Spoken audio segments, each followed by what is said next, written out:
What if I told you that one of the most critical battles of the 21st century is one you can't even see? It doesn't involve bullets or missiles in the traditional sense, but it dictates who fires them, where they land, and who wins the fight. Welcome to the world of electronic warfare. In this video, we're breaking down electronic warfare and how this invisible force has become a decisive factor in modern conflicts. Stick around to understand how modern wars are won and lost in the electromagnetic spectrum. At its core, electronic warfare is any military action involving the use of the electromagnetic spectrum, which includes everything from radio waves and radar to infrared and lasers. It is a critical force multiplier in modern conflicts. This means that relatively small, focused electronic systems can have massive operational effects, blinding enemy sensors, protecting strike packages, defeating guided weapons, and collecting invaluable intelligence. It's a major focus of investment and an ongoing arms race between jammers and countermeasures. Electronic warfare is broken down into three main interdependent categories. First, electronic attack. This is the offensive side. Think of it as the jammers and spoofers. But it's more than just noise. Electronic attack encompasses any action to neutralize, degrade, or destroy the enemy's combat capability. This includes jamming, overwhelming a receiver with interfering signals. We'll dive into the different types of jamming waveforms later. Spoofing, a more subtle form of attack that involves crafting deceptive signals to trick enemy systems. This could be feeding false GPS coordinates or making a radar see ghosts. Anti-radiation missiles, the ultimate form of electronic attack. These are weapons like the AGM-88 HARM that physically destroy the source of a radio emission, like a radar dish. The goal of electronic attack is to create windows of opportunity, blinding an air defense network for a few critical minutes so a strike package can get through, or causing an artillery drone to miss its target. Second, electronic protection. This is the defensive shield. If electronic attack is the sword, electronic protection is the armor. Its sole purpose is to ensure your own forces can use the spectrum despite the enemy's jamming attempts. Electronic protection isn't a single tool, but a layered strategy. This strategy has frequency agility, the most common tactic, where radios and radars rapidly hop between frequencies on a prearranged pattern, making it very difficult for a jammer to stay locked on. Low probability of intercept waveforms. These are signals designed to be inherently difficult to detect. They spread their energy over a wide band at very low power, hiding in the background noise like a whisper in a crowded room.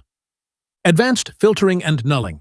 Systems can be designed to recognize and filter out jamming signals.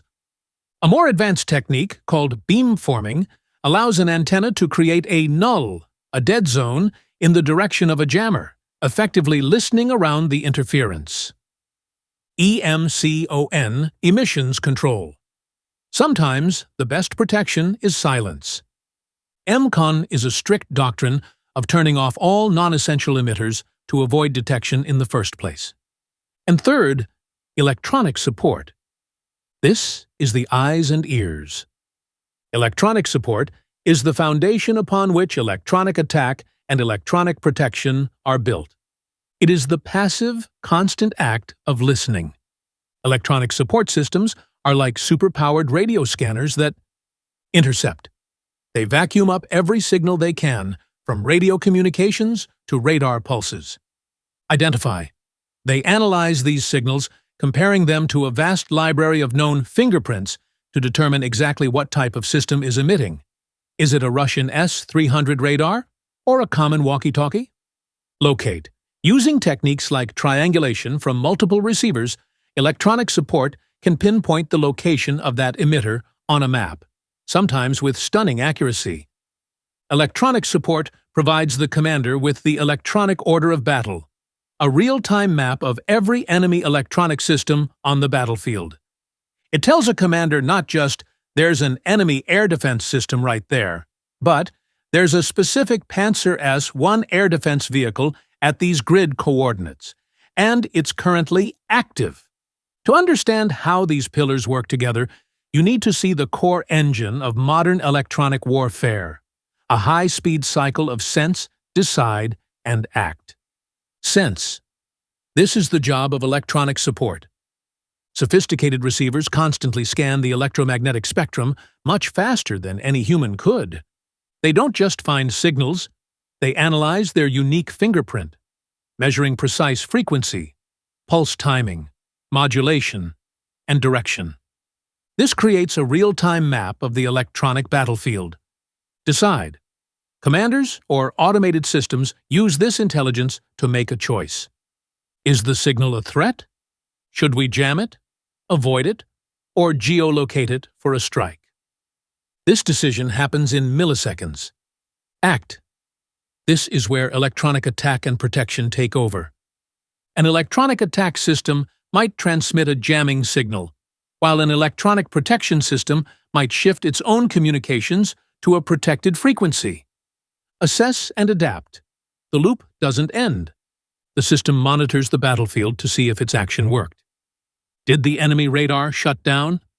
Did it change frequency? Advanced cognitive electronic warfare systems use this feedback to adapt their tactics in real time, creating an AI-powered duel of signals. The act phase is where the magic happens, and it all comes down to the waveform, the specific structure of the radio energy being transmitted. Conceptually, these waveforms are the bullets and shields of electronic warfare. First, barrage jamming. Think of this as the electronic equivalent of a shotgun blast. It emits high-power noise across a very wide band of frequencies. It's not subtle, but it's effective at drowning out everything in that spectrum, like static overwhelming a radio station. The downside is it consumes immense power and can also disrupt your own systems. Second, spot jamming. This is the sniper rifle. It focuses all its power on a single specific frequency used by a known enemy system, like a radar or radio channel.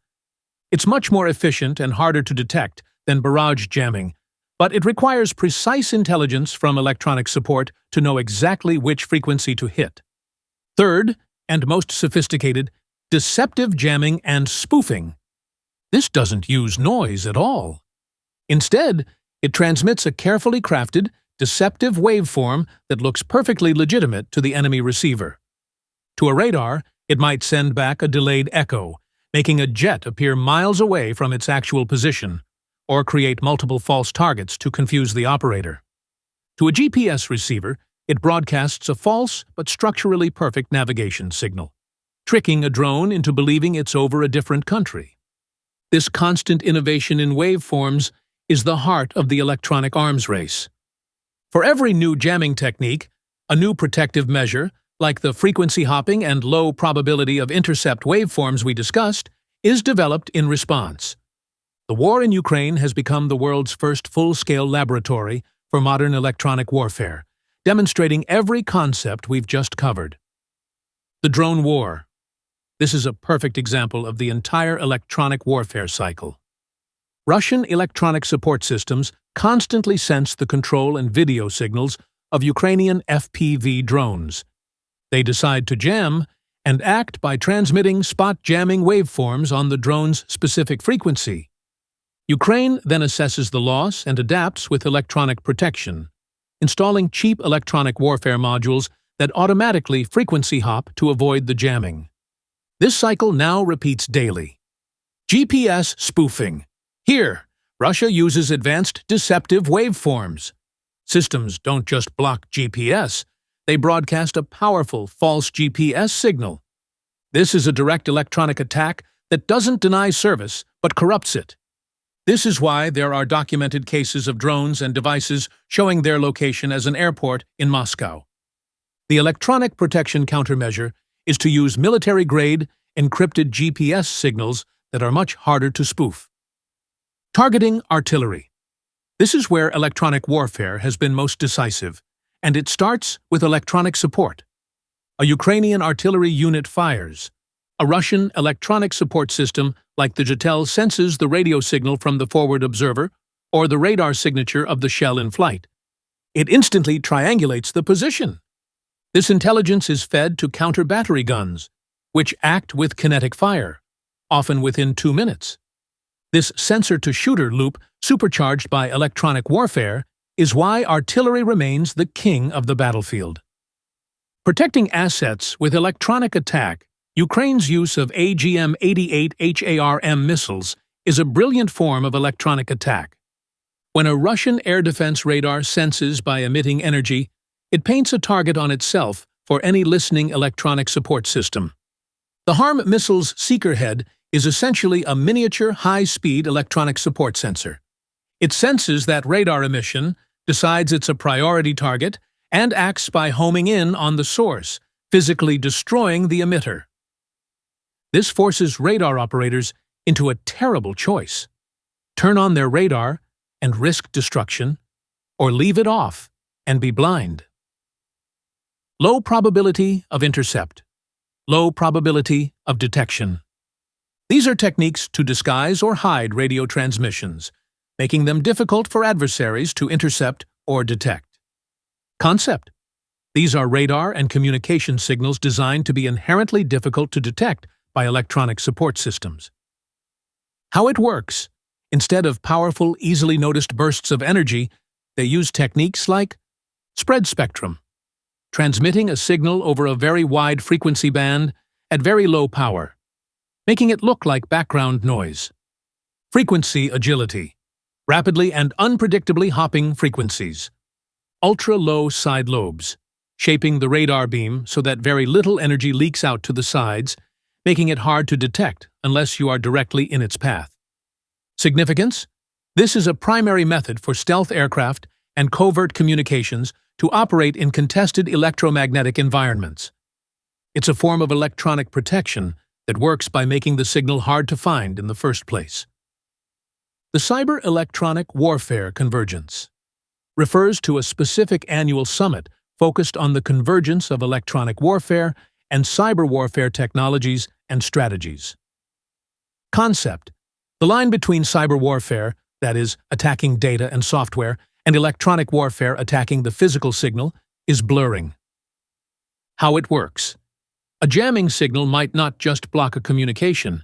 It could be a specially crafted waveform that carries a malicious data packet designed to exploit a vulnerability in the enemy's receiver. Once inside, it can inject false data, install malware, or take control of the system. Significance. This represents a massive escalation. Instead of just denying a capability temporarily, you can corrupt it, destroy it from within, or turn it into an intelligence source. Electronic warfare in multi-domain operations. This is an integration of non-kinetic capabilities across all 5 domains: land, air, maritime, space, and cyber, to create converging effects and gain decision superiority.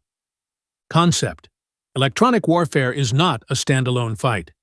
It is fully integrated with land, air, sea, space, and cyber operations. How it works. Space. GPS jamming/spoofing relies on attacking signals from space. Future conflicts may involve jamming satellite communications or even anti-satellite electronic warfare. Air, electronic warfare pods on aircraft, like the U.S. Navy's EA-18G Growler, don't just protect themselves, they protect entire strike packages by creating corridors through enemy air defenses. Sea. Ships use electronic warfare suites to decoy incoming anti-ship missiles, such as launching chaff or using active decoys that mimic the ship's radar signature. Significance? Modern battle plans are built around electronic warfare. You cannot conduct a successful airstrike or naval operation without first planning how to control the EM spectrum in that domain. Electronic Order of Battle is a dynamic list of electromagnetic emitters, such as radar and communication systems, used by military forces for electronic warfare. Concept. This is the strategic intelligence product derived from long-term electronic support. It's not just about finding a radar now. It's about building a detailed database of every enemy emitter. How it works. By constantly monitoring an adversary in peacetime and conflict, nations build a library of electronic fingerprints. They know that radar type A has a specific frequency, pulse repetition frequency, and is associated with a specific air defense battalion. Significance: with a robust electronic order of battle, the decide phase becomes incredibly fast. A commander can immediately know the exact threat, its capabilities, and its likely location just from a few milliseconds of intercepted signal. The physical layer. Directed energy. The phrase, the physical layer, directed energy, CHPEM, CHEL, refers to the use of high-power microwaves, HPM, and high-energy lasers, HHEL, as a physical layer in various applications such as additive manufacturing, directed energy deposition, DED, and directed energy weapons, DEWS. Concept: beyond jamming, electronic warfare includes physically destroying electronics with energy weapons. How it works: high-power microwave, HPM or HPEM, fires an extremely short, powerful burst of microwave energy. This acts like an electromagnetic cannon, inducing massive voltage spikes in any unshielded electronics within a cone or area, effectively frying their circuits. Ideal for disabling drone swarms or attacking a building's internal electronics. High-energy lasers, HHEL, primarily used as a kinetic hard-kill system, but can also be used to dazzle or damage the sensors on missiles, aircraft, and satellites, which is an electronic warfare effect. Significance: this is the ultimate form of electronic attack, permanent and irreversible denial. It offers a low-cost per-shot defense against volleys of cheap drones and missiles. The human factor and asymmetric electronic warfare. The human factor in asymmetric electronic warfare highlights the crucial role of human decision-making, adaptability, and resilience in conflicts where technologically inferior forces exploit the electronic vulnerabilities of a stronger opponent. Concept: electronic warfare is not just for high-tech nations. Cheap, commercial, off-the-shelf technology can be weaponized for electronic warfare. How it works: insurgent groups using simple GPS jammers bought online to disrupt drone operations, modifying a civilian software-defined radio to spoof drone control signals. Significance: this democratizes electronic warfare, making it a tool for non-state actors and creating an asymmetric threat that is difficult and expensive for advanced militaries to counter. The lesson from Ukraine is unequivocal. Victory belongs to the side that can best control the invisible electromagnetic spectrum. Electronic warfare is the ultimate force multiplier. A single jamming truck, costing a fraction of a fighter jet, can neutralize millions of dollars worth of drones and guided munitions. It protects strike packages, blinds enemy sensors, and makes every unit on the battlefield more survivable. If you lose the electronic warfare fight, your command structure collapses, your precision weapons become dumb, and your forces are left blind and deaf. You cannot hide, you cannot communicate, and you cannot strike effectively. This has massive implications for future conflicts between advanced nations. The era of preset jamming is over. The future is cognitive and adaptive electronic warfare, systems that use artificial intelligence to learn, predict, and generate new counter waveforms in milliseconds. Imagine an electronic warfare system that can characterize a new, unknown radar in seconds, design an optimal jamming waveform against it, and then deploy it, all without human intervention. It's a relentless, high-stakes arms race where today's advanced system is tomorrow's target. The invisible battlefield is now the decisive front. So, the next time you see news about a drone strike or an artillery duel, remember the unseen battle of waveforms and algorithms happening at the speed of light. It's a complex dance of sensing, deciding, and acting that determines the outcome. A fight for information supremacy waged between electronic support, attack, and protection. If you want to see more cutting-edge analysis on global defense and technology, make sure to like, subscribe, and hit the notification bell. Let us know in the comments which emerging technology we should explore next. Thanks for watching.